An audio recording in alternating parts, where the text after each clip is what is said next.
ہمارے ہاں شادی جتنا بڑا مسئلہ ہے اتنا ہی بڑا مسئلہ اس کے فوراً بعد بچے کا پیدا نہ ہونا۔ جلد باز لوگ ہیں، فوراً شادی چاہیے اور فوراً ہی بچہ بھی۔ اگر کوئی ان دونوں پہ تھوڑا دیر کر گیا اس کو دماغی مریض بنا کر ہی چھوڑنا ہے۔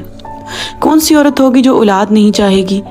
ہمارے مشرقی معاشرے میں ماں کی ممتا تو لڑکی کی گھٹی میں شامل کر دی جاتی ہے۔ بڑی بہن ہے تو ماں جیسی، پھوپھی خالہ ہے تو ان کے لیے ماں جیسی، استانی ہے تو ماں جیسی۔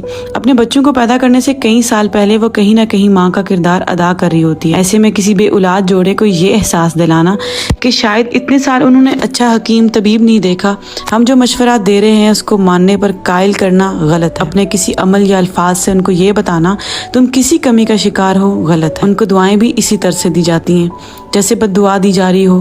تمہارے بچے ہوں گے پھر پتہ چلے گا، تمہارے بچے نہیں ہیں نا اس لیے تمہیں پتہ نہیں ہے۔ روزمرہ کے الفاظ میں کتنا کچھ کہہ دیا جاتا ہے۔ ان کو بیچارگی کی نگاہ سے دیکھنا چھوڑ دیں۔